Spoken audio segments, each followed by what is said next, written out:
Hey guys, it's Sunday afternoon. The days are getting longer and longer. I can't wait for spring. I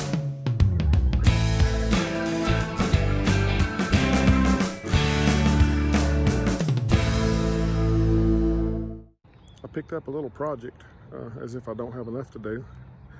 Let me show you what it is and see if you think I should make any videos. A little house that was built in the early 40s. It was a foreclosure. It's in the city limits. I wouldn't really buy a house and flip it, but my mother still lives in the large house we grew up in, and it's really too much for her to take care of, and way more expensive than it should be to pay the utilities and everything for two people. My younger sister lives with her. So what I think I'm going to do is take this house here and renovate it and move her into it so she can sell hers and move to town. I had the gas company come out and run me a gas line from that unopened alley back there. So we've got a meter here. They were supposed to put it over there. I guess they saw that hose bib and got worried. Of course, I'll redo all the plumbing anyway. But right now, see, we got 1, 2, 3, 4, 5, 6 windows down the back of this thing, or the side of it. So what will end up, those 2 windows will be in the living room eventually. There'll be a window right here somewhere, probably in that spot right there for the one of the bedrooms. This window will be gone. And then one of these 2 windows will be for the second bedroom. It's currently a 3-bedroom, but I'm going to make it a 2-bedroom. The 1 bedroom's tiny. This house was actually moved here back in the 1940s. The Tennessee Valley Authority that built dams all over the southeast here moved it in here. They moved about, I don't know, 70 or so houses into this little neighborhood to give their employees a place to live while they were building the dams around here. This is where the house got its start. Graham County, North Carolina, Fontana Lake. They built the Fontana Dam. They started it in January of 1942 after the Japanese had attacked Pearl Harbor. And their reasoning for the dam, it's what everybody knew, was they needed the power for Alcoa aluminum over near Knoxville, Tennessee, in order to build airplanes.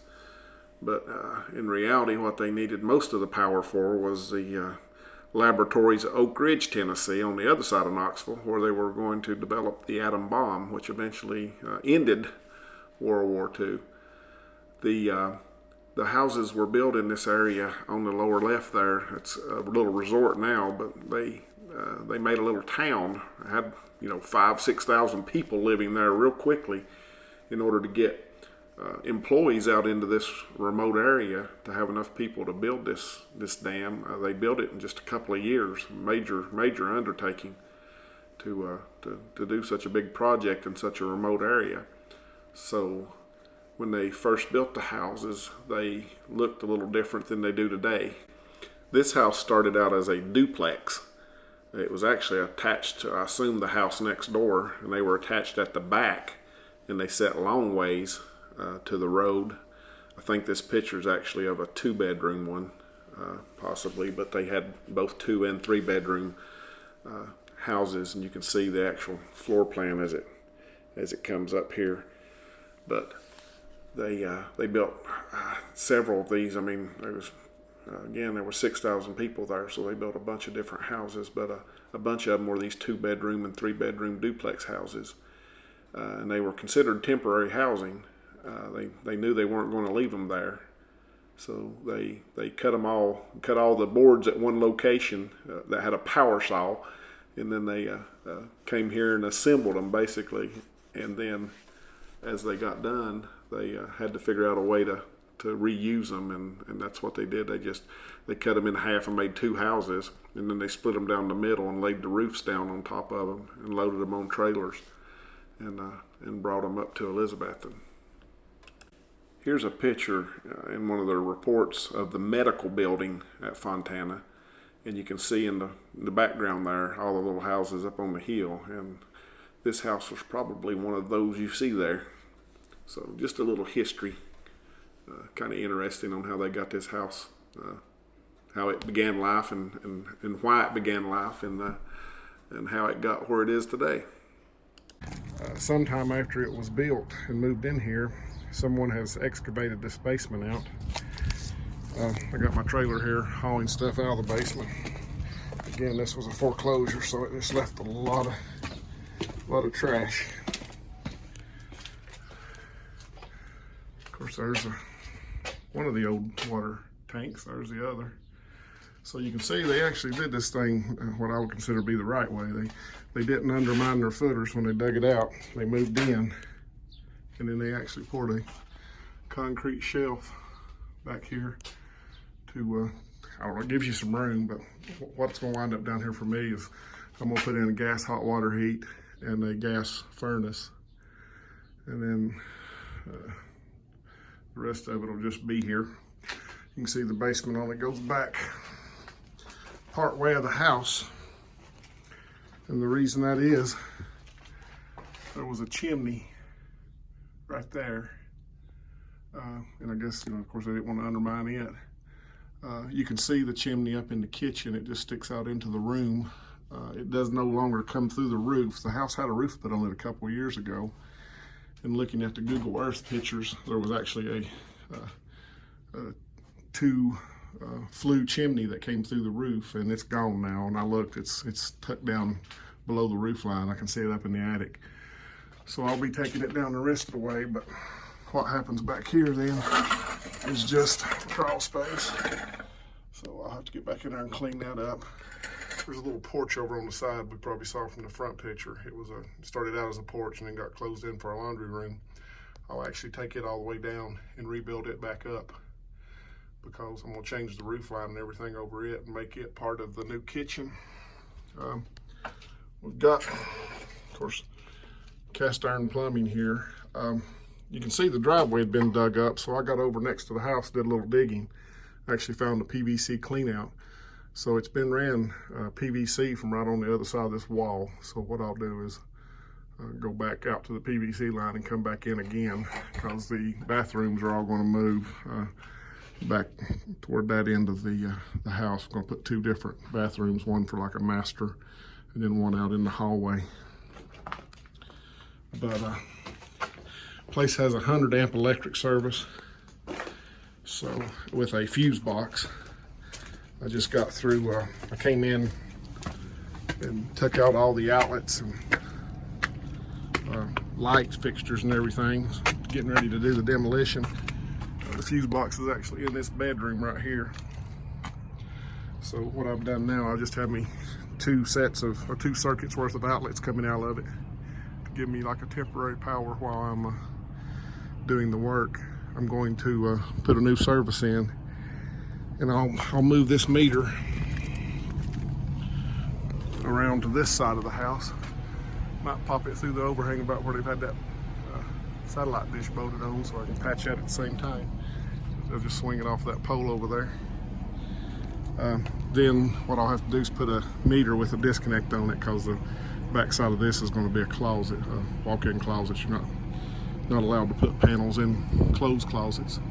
So what I'll do is put a disconnect meter base and then jump down, go over into, maybe I'm gonna have a little utility room for a washer and dryer. May just put the panel in there. We got two windows here. That window will go away because it's a closet. This may be a short window for a bathroom. That, as you can tell, is a bathroom now. Somebody's put a tub enclosure in, didn't bother to take the window out. And then this little window here currently is over the kitchen sink, crammed up in this corner.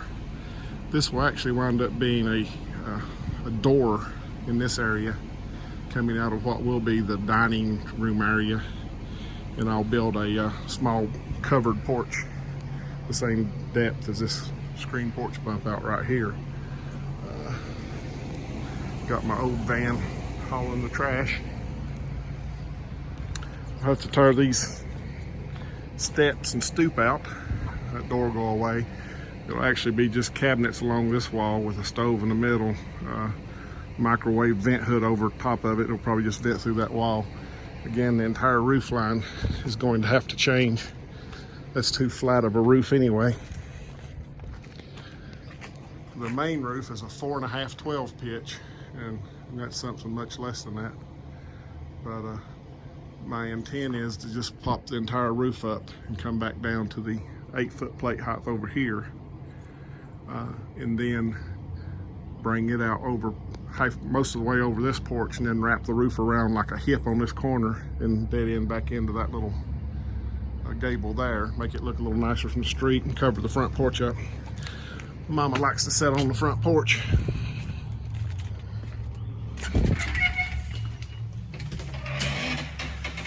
This is this was her living room. You can see where I took the baseboard heat off. It's actually still laying here on the floor. This originally was a porch. It's actually the same as the house next door, just a mirror image. And somebody's closed it in, made the living room bigger. In my plan, this will still be the living room, but it'll only come past this second window here. And then it'll come out to the hallway, kitchen. This is the small kitchen that's here now. There's that chimney. It'll have to come out. Range used to sit right there. I just had it out where I was unhooking the wiring. There's a little window we saw from outside. So all this will come out. Again, this porch will pretty much come down to the ground and then get built back up, floor and all, the same height as the rest of the wall. They've put Celotex tiles over the sheetrock ceiling in the kitchen, in the living room, and down the hall here.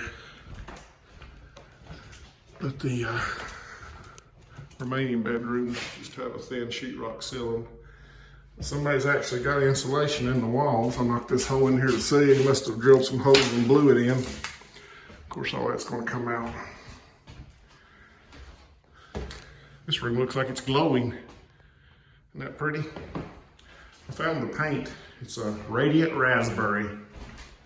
I didn't find the green paint. I'm not sure what it's called. It's a little girl's room, obviously. Ceiling fans. Again, I was just disabling all the wiring so I didn't run into any surprises when we were tearing the sheetrock down. This is the old, it's got a 100 amp main up here, and then only 2 circuits I'm using right now is these 2 bottom ones.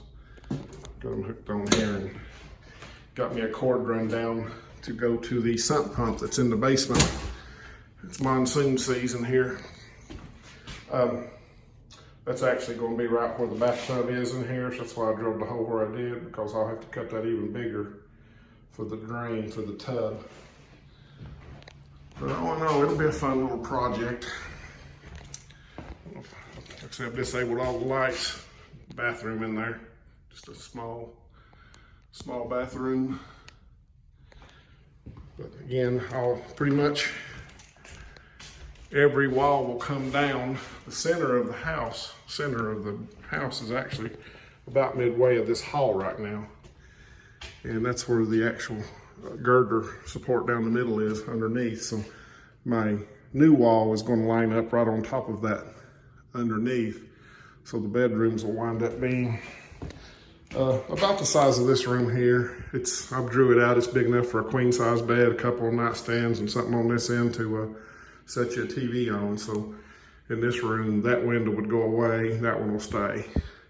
The 2 windows on the back will go away because I'm going to build a little shelter, actually close in over top of those stairs. So you can just go through a door and go down into the basement instead of having that rain fall down in there all the time.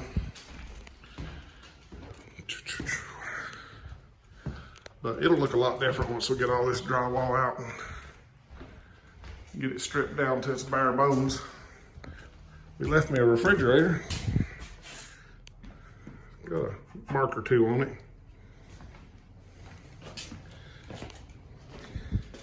Yeah, this used to be the laundry room. It's You can tell that old flat roof had leaked for some time.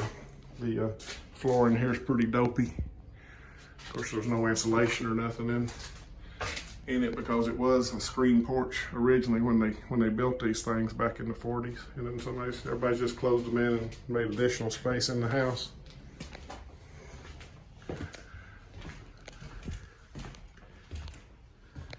Of course, the hardwood's not going to stay. It's not going to be in all the right places by the time I get through tearing all the walls up. I'll probably just go back with one of those waterproof laminate floors throughout the house. Keep it all consistent and make it easy to clean. I may want to put carpet in the bedrooms, but I think Mom said she'd rather just have some rugs than have carpet anywhere in the house, and I don't blame her there. So comment down below if you'd like to see some videos of this little project. I know it's not HVAC. Of course, I can have a HVAC video because of the furnace and the air conditioner I'll be putting in it. But if it's something you'd like to see, let me know. The videos will just come as I have time to actually get over here and work on the thing. I'm hoping to get it done this spring, but you know how that goes.